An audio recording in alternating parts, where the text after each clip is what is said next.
Hi all, എല്ലാവർക്കും മിനാഷ് ബ്ലോസമിൻ്റെ പുതിയൊരു വീഡിയോയിലേക്ക് സ്വാഗതം. ഇന്ന് നമ്മൾ ഡിസ്കസ് ചെയ്യുന്ന വിഷയം വിവാഹം കഴിക്കാൻ പോകുന്നവർക്ക് വേണ്ടിയിട്ടുള്ള ഒരു റിമൈൻഡറാണ്, ചില ഓർമ്മപ്പെടുത്തലുകളാണ്. പക്ഷേ ഇത് വിവാഹം കഴിഞ്ഞവർക്കും കാണാൻ കുഴപ്പമൊന്നുമില്ല. ആദ്യമായിട്ട് നമ്മൾ അക്സെപ്റ്റ് ചെയ്യേണ്ട ഒരു കാര്യം, കസ്റ്റമൈസ്ഡ് ആയിട്ടുള്ള ഒരു കാര്യമല്ല പാർട്ട്നേഴ്സ് എന്ന് പറയുന്നത്. നമ്മൾ ചിന്തിക്കുന്ന അതേ രീതിയിലുള്ള ഒരു അണുവിട അങ്ങോട്ടോ ഇങ്ങോട്ടോ വ്യത്യാസമില്ലാത്ത ഒരു പാർട്ട്ണർ ആയിരിക്കണം എന്ന് പറഞ്ഞാൽ അത് വളരെ നടക്കാൻ ബുദ്ധിമുട്ടുള്ളൊരു കാര്യമാണ്. ആളുകളുടെ കുറവുകൾ അക്സെപ്റ്റ് ചെയ്തുകൊണ്ട് നമുക്ക് സ്നേഹിക്കാൻ സാധിക്കണം എന്നുള്ളതാണ്. നമുക്ക് കുറേ തോട്ട്സ് ഉണ്ടായിരിക്കും നമ്മുടെ മനസ്സിൽ, അങ്ങനെ ആയിരിക്കണം, ഇങ്ങനെ ആയിരിക്കണം, ആ ക്വാളിറ്റീസ് ഉണ്ടാവണം, ഈ ക്വാളിറ്റീസ് ഉണ്ടാവണം എന്നൊക്കെ. പക്ഷെ നമ്മൾ മനസ്സിലാക്കേണ്ട ഒരു കാര്യം, വ്യക്തികൾ എന്ന് പറയുന്നത് വളരെ യുണീക്കായിട്ടുള്ള ആൾക്കാരാണ്. എല്ലാവരും വ്യത്യസ്തരാണ്. അപ്പോൾ അവർക്കുള്ള ക്വാളിറ്റീസും എല്ലാം വ്യത്യസ്തമായിരിക്കും. നമ്മൾ ആഗ്രഹിക്കുന്ന ഒരു ക്വാളിറ്റി അവരിലില്ലെങ്കിൽ നമ്മൾ ഒരിക്കലും എക്സ്പെക്റ്റ് ചെയ്തിട്ടില്ലാത്ത 10 നല്ല ക്വാളിറ്റീസ് അവർക്കുണ്ടാവും. അത് നമ്മൾ കണ്ടെത്താനായിട്ട് ശ്രമിക്കുക എന്നുള്ളതാണ്. അതിൽ നമ്മൾ സാറ്റിസ്ഫൈ ആകാൻ ശ്രമിക്കുക എന്നുള്ളതാണ്. നമുക്ക് എത്ര അന്വേഷിച്ച് നടന്നാലും നമ്മുടെ മനസ്സിലുള്ള അതേ രീതിയിലുള്ള ഒരു പാർട്ട്ണറെ കിട്ടുക എന്ന് പറഞ്ഞാൽ നടക്കുന്ന ഒരു കാര്യമേ അല്ല. ഒരുപക്ഷെ റെയറായിട്ട് വല്ലതും സംഭവിച്ചെന്നിരിക്കും. അങ്ങനെ പറഞ്ഞങ്ങനെ ആരും കേട്ടിട്ടില്ല 100% ഞങ്ങളുടെ എക്സ്പെക്റ്റേഷൻ പോലെയുള്ള വ്യക്തികളാണ് എന്ന്. എന്തെങ്കിലും ചെറിയ വ്യത്യാസം അങ്ങോട്ടും ഇങ്ങോട്ടൊക്കെ നമ്മുടെ എക്സ്പെക്റ്റേഷനിൽ നിന്ന് ഉണ്ടാകും. അത് അക്സെപ്റ്റ് ചെയ്യുക, കാരണം അത് നാച്ചുറലായിട്ട് സംഭവിക്കുന്ന കാര്യമാണ്. രണ്ടാമത്തെ കാര്യം എന്ന് വെച്ച് കഴിഞ്ഞാൽ കമ്പയർ ചെയ്യാതിരിക്കുക. കമ്പാരിസൺ, ഇന്ന വ്യക്തി ആയിരുന്നെങ്കിൽ നന്നായിരുന്നു, ഇന്ന ആളായിരുന്നെങ്കിൽ നന്നായിരുന്നു, ഇന്ന ആളിനെ പോലെ ആയിരുന്നെങ്കിൽ നന്നായിരുന്നു എന്ന്. കാരണം നമുക്ക് എങ്ങനെ മറ്റൊരാൾ അവരുടെ വിവാഹ ജീവിതത്തിൽ എങ്ങനെയാണെന്ന് എങ്ങനെ മനസ്സിലാക്കാൻ സാധിക്കും?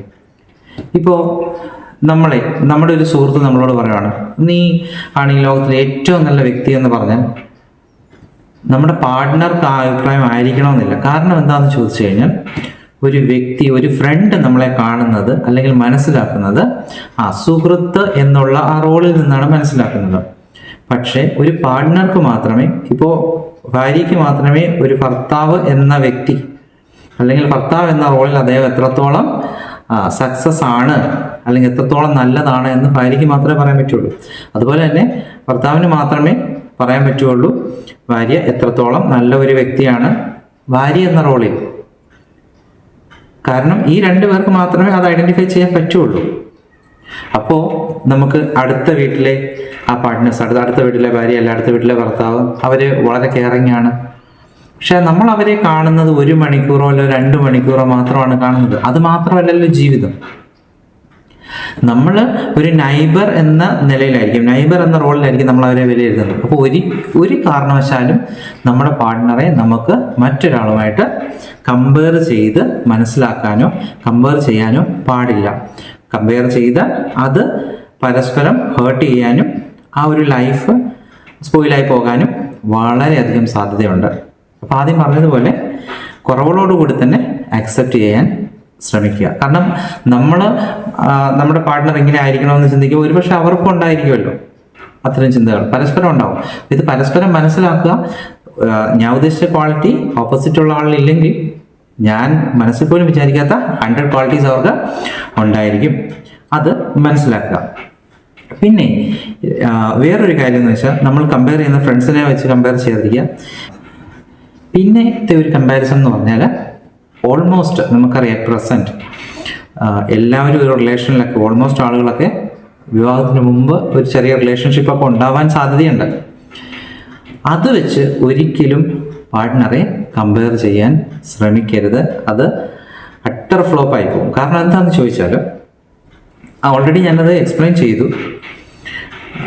നമുക്ക് ലവ്ഷിപ്പിലുള്ള ഒരു പ്രത്യേകത എന്ന് പറഞ്ഞു കഴിഞ്ഞാൽ, അവിടെയുള്ള ഒരേ ഒരു ഫീലിംഗ്, ഒരേ ഒരു വികാരം എന്ന് പറഞ്ഞു കഴിഞ്ഞാൽ പ്രണയം അല്ലെങ്കിൽ ലവ് ആണ്.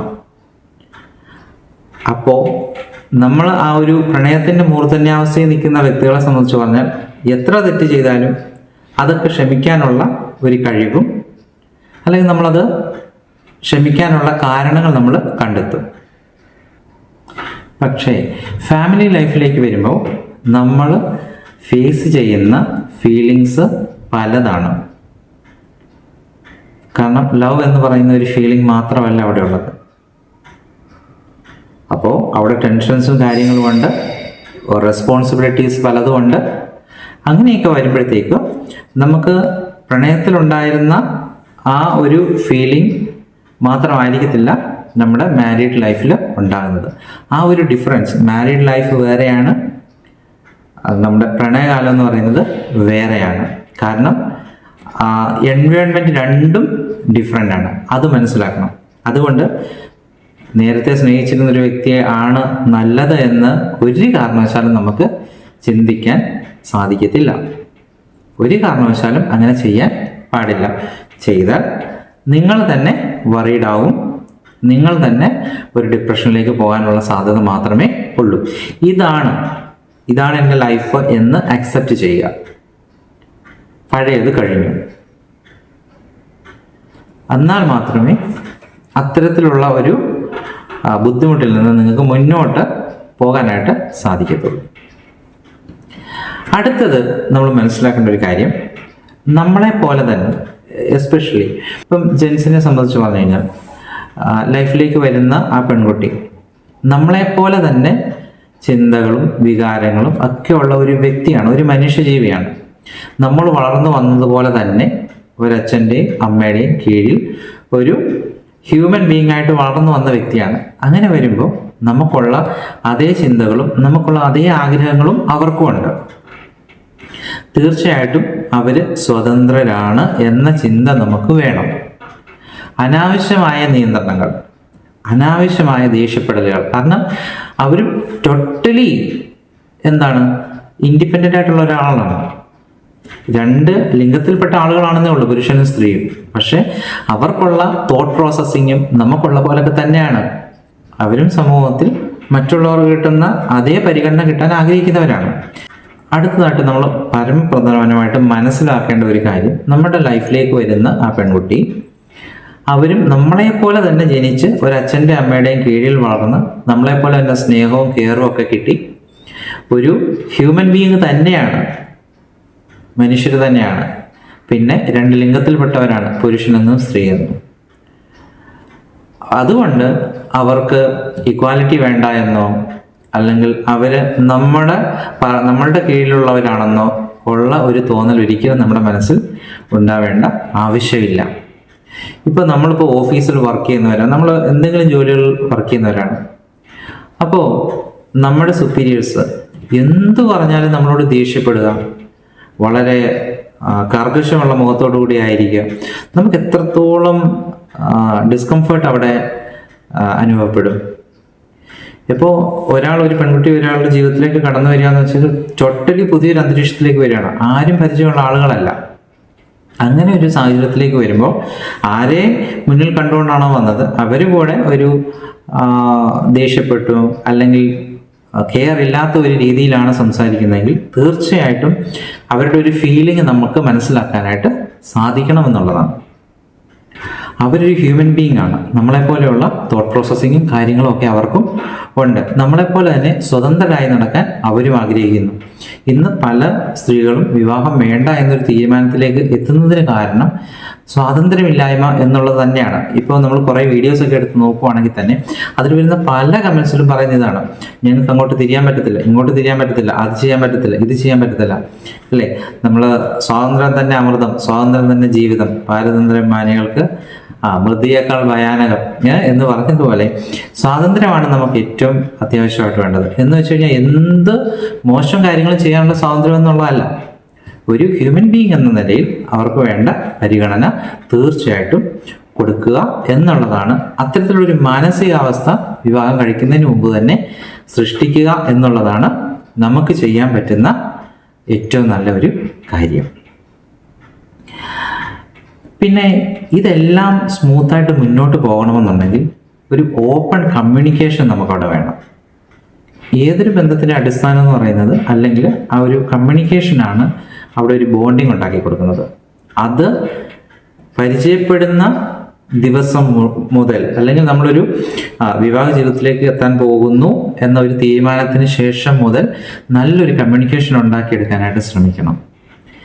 അതൊരു പ്രധാനപ്പെട്ട ഘടകമാണ്, ഓപ്പണായിട്ടുള്ളൊരു കമ്മ്യൂണിക്കേഷൻ. അവിടെ കൃത്യമായി ഇഷ്ടാനിഷ്ടങ്ങളൊക്കെയും കൃത്യമായി പറയുകയും അത് മറ്റൊരാൾ പറയുന്ന, നമ്മുടെ ഓപ്പോസിറ്റ് പാർട്ട്ണർ പറയുന്നത് അതേ ഒരു അർത്ഥത്തിൽ നമുക്ക് ഉൾക്കൊള്ളാനായിട്ടും കൂടെ സാധിക്കണം. ഓപ്പൺ കമ്മ്യൂണിക്കേഷനാണ് ഇതിനെല്ലാത്തിനെയും പ്രധാനപ്പെട്ട ഒരു കാര്യം എന്ന് പറഞ്ഞാൽ. മറ്റുള്ള ആളിനെ മനസ്സിലാക്കാൻ ശ്രമിക്കുക.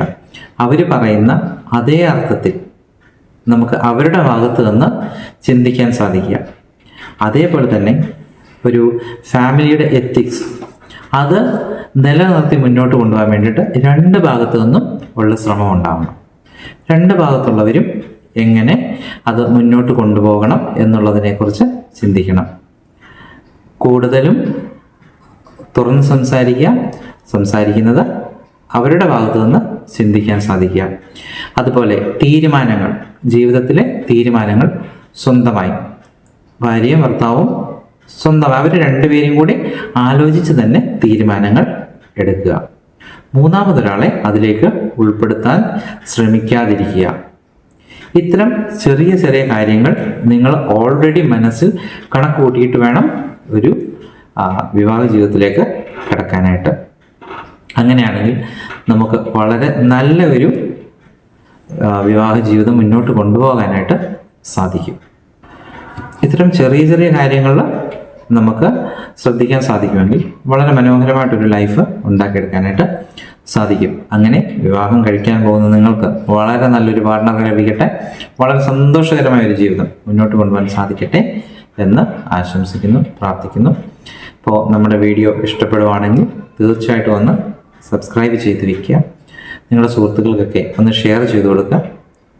ഈ വിഷയവുമായി ബന്ധപ്പെട്ടുള്ള നിങ്ങളുടെ തോട്ട്, നിങ്ങളുടെ അഭിപ്രായങ്ങൾ, അത് പോസിറ്റീവോ നെഗറ്റീവോ എന്തും ആയിക്കോട്ടെ കമൻ്റായിട്ട് രേഖപ്പെടുത്തുക. ഓക്കെ, അപ്പോൾ വീണ്ടും പുതിയൊരു വീഡിയോ ആയിട്ട് കാണാം. അതുവരെ എല്ലാവർക്കും ബൈ ബൈ.